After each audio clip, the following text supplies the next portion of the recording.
I don't believe men were created to be pawns in someone else's game. I believe we were created to be steward kings. Men under authority, yes, but entrusted with real responsibility. Not perfect men, but disciplined ones. Men who rule themselves, serve God directly, and refuse to live in fear. This is king, not pawn.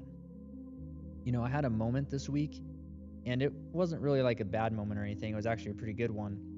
I was sitting there and I was just reflecting on everything that had gone right. Things working out, momentum building, life feeling full. And I felt grateful, genuinely grateful. And that is a good thing. But then, something kind of subtle hit me. Was a thought that I didn't really expect, almost kind of like a correction. And it was like, don't lose yourself in this. Not in a condemning way, but in a clarifying way, because I realized something. I was starting to draw too much satisfaction from the moment itself, from the outcomes, from the circumstances, and I had to pause because there's a difference between being grateful and building your identity on what you're grateful for. See, gratitude, it can drift if you're not careful. Now, don't get me wrong, gratitude is a good thing, but if you're not careful, it can drift into attachment. You start saying, this is what makes me feel whole. This is what makes me feel right. This is what makes me feel at peace. And without realizing it, you're rooting your joy in something that's temporary, even if it's a good thing. Let me tell you about the humbling that kind of followed with that. I had to check myself. It wasn't super dramatic, but it was just me being honest. I started thinking back through the week, and I realized that there were moments like, I could have been better. Moments where I could have become more like Christ, whether that was me being more patient, more disciplined, more aligned. And that did bring me back down in a pretty good way, I would say, not into guilt, just simply into clarity. And this is the tension that most men feel. Because on one hand, you are growing, you're building, you're doing better than you were before, even if maybe on paper it doesn't necessarily look like it, but at least internally. And on the other hand, you still see the gap. You still feel that tension. And no, I'm not fully aligned just yet. And that's when I actually started to think about Paul, because Paul, he describes this exact tension almost better than anyone. He says, I do not do what I want, but I do the very thing that I hate. Think about that for a moment. That's not confusion, that's clarity. He knows what's right and he wants to do what's right, and yet there's resistance inside of him still. This is why I want to start talking about the war that you can't really ignore anymore. You've probably felt this. You know what you should do, you know what's aligned, you know what's right, and then there's something in you that pulls you the other way. Not externally, but inside. And that's where the war is. It's between flesh and spirit. Paul breaks it down pretty clearly, I would say. His mind, it wants to follow God, but his body still pulls towards sin. And those are two different directions inside the very same man. And this is where most people get it wrong, I think. They think that something is broken because they feel that tension, but honestly, that tension is actually just evidence. The tension, it means that you're awake. If you didn't feel this conflict, you would simply just drift. No resistance, no awareness, no correction. The fact that you actually feel the war inside means something in you is alive. And sure, it's still frustrating, let's be honest, it really is frustrating because you don't just want to understand truth, you want to live it fully. You don't want to just fight your impulses, you want them aligned. And you're tired of wrestling with discipline. You want discipline to be natural. And that's honestly what Paul wanted too. Paul literally says, Who will deliver me from this body of death? That's a pretty heavy statement because he's not just annoyed at that point. Um, that's him feeling burdened because he recognizes that his body is still tied to something broken. And this goes all the way back to the beginning. To understand this, you have to go back to the original fall when sin entered the world. Something died that day, not just physically, but spiritually. So when Adam and Eve sinned, they didn't drop dead immediately, right? Their bodies kept going, but something deeper died instantly. And that was their connection to God. Their alignment, their wholeness, body and soul were both affected. People think the fall was just moral. It wasn't. It was structural. It affected the soul. This is spiritual separation. The body, the eventual decay and death. Everything became misaligned. That's why you'd feel divided internally. You're not crazy and you're not broken beyond repair. You're simply just experiencing the result of the fall. And you're existing in a divided state where your spirit longs for God, but the flesh, it pulls you towards sin. And at that same time, Jesus is who changes everything. This is where hope enters the picture because Jesus, he didn't just come to teach, he came to restore. So here's what he actually did.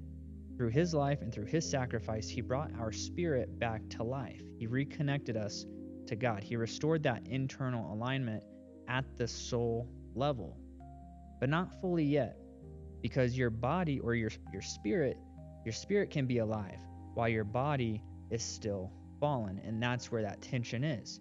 You're renewed internally, but still carrying something temporary externally.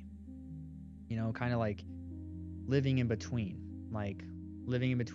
two different realities where you've been restored internally and what hasn't fully been restored yet is what is existing externally. And that's why it feels like a war, because it is. So why is Jesus different? Here's what makes Jesus very unique here.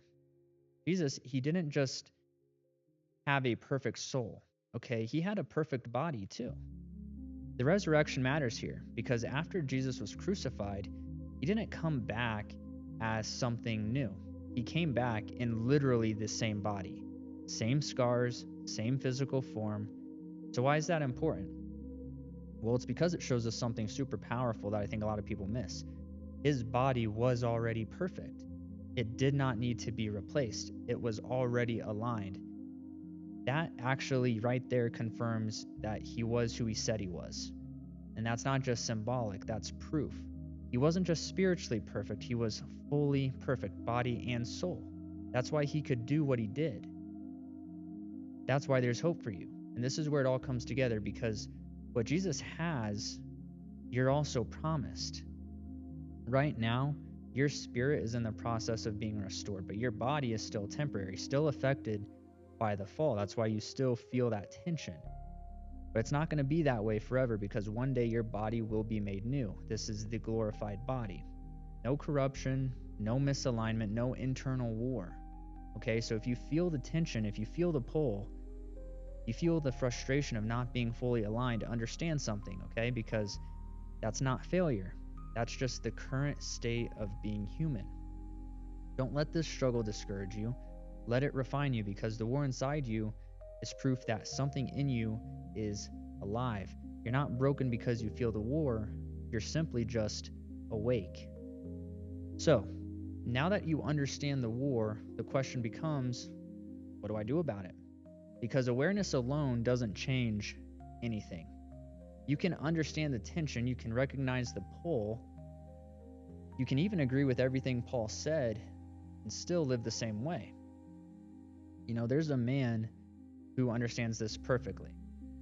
He knows, like, his flesh pulls him towards one way, his spirit pulls him towards another. He even feels convicted, but nothing changes, because just knowing the war is not the same as actually fighting it.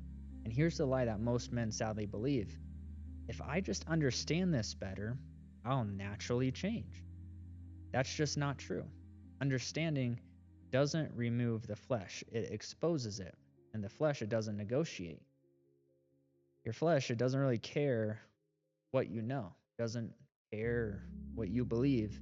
It just responds to one thing: what you will allow. And this is where responsibility begins.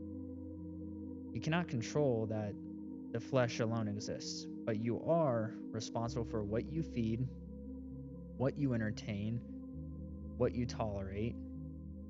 That's where this battle is fought. So every day you're feeding something, your spirit or your flesh, through what you watch, what you listen to, what you think about, what you dwell on. And over time, whichever one you feed becomes stronger. So why is it that most men keep losing? Well, they don't lose because they're weak. They lose because they are inconsistent. They try to fight the flesh while feeding it at the same time. Here's what it looks like in a modern cycle, okay? Because a man will say, I want discipline, I want clarity, I want alignment. But then you'll find them scrolling for hours, consuming garbage content. They're avoiding any kind of structure, and they give in to impulses all the time. And then they wonder all of a sudden why the war feels harder. That's not a mystery, okay? That's just simply cause and effect. So here's Paul's other instruction here. Paul doesn't just describe the struggle, he gives direction. He says, walk by the Spirit, and you will not gratify the desires of the flesh. Notice what he doesn't say there. He doesn't say, try harder not to sin. He says, walk by the Spirit. This is the shift that most men actually miss. The focus is not just on resisting the flesh, it is on strengthening the spirit, because the stronger your spirit becomes, the weaker the flesh feels. Think about it like training, okay? Because you don't just stop being weak, you build strength, right? And you build it through consistency, you build it deliberately, and you build it over time. And then, what feels hard at first then becomes natural. This is why spiritual discipline is not optional. And sadly enough, this is also where modern Christianity has softened things. They talk about grace, they talk about forgiveness, but they avoid discipline altogether. Discipline is literally the mechanism we need here. And discipline is not punishment, it's alignment. It's how you train your body to follow your spirit. Here's what this actually looks like, okay? Because it's not as abstract as people might think. It's practical. It looks like getting up when you don't feel like it, shutting off what you shouldn't watch, controlling your intake, choosing structure over impulse. The first time that you say no to your flesh, it's going to feel aggressive. It's going to feel unnatural. Like part of you is going against yourself in a way. And that's because you are. I'm not going to sugarcoat it. And that flesh is going to fight back. Your impulses will push. Your emotions will try to negotiate with you. Your mind is going to try to concoct some kind of justification. But that doesn't mean something is wrong. It just means you're finally resisting. Most men with this kind of thing, they quit too early. They'll say, this is too hard. It doesn't feel right. This isn't exactly sustainable. But what they're really saying is they just don't like resistance. But resistance is the process. Ultimately, you don't become aligned without some form of friction. You don't become disciplined without any form of resistance. And you don't overcome the flesh without just simply denying it. Jesus modeled this perfectly. He didn't just teach alignment, he lived it. He fasted. He resisted temptation. He operated in full control. Most people, they kind of gloss over this. Before Jesus began his ministry, he was tested. He was hungry, alone, and under pressure. And for a lot of us young men, I think we can probably relate to that today. And every temptation, it was an invitation to give in. But he didn't negotiate. He didn't justify. He didn't even compromise. He stayed aligned. That is the model that we as young men need to follow. You're not meant to be ruled by your impulses. And this is the truth that you guys need to hear. You are not your impulses either. You are not your urges. You are not your emotions.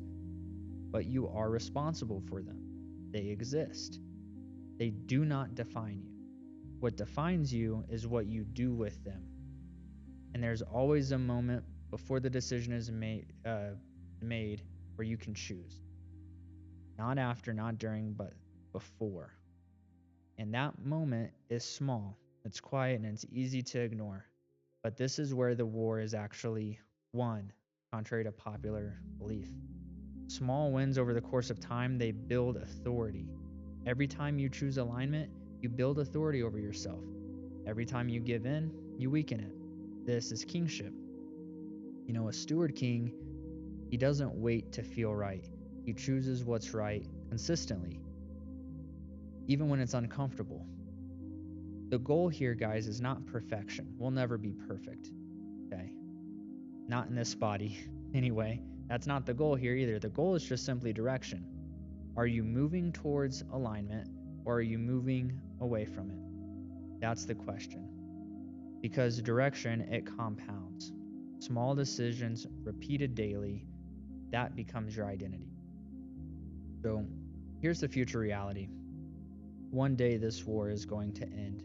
Your body will be restored. Your spirit and body will be aligned. There's not going to be conflict. There's not going to be tension. But that day has not yet come. Right now, you are in the process, and process requires participation. You don't win this war by accident. You don't drift into discipline. You choose it daily, intentionally. Stop feeding what you're trying to kill and start building what you want to become. Because the man who learns to rule himself is no longer divided. The war inside you doesn't end today, but today you do decide who wins.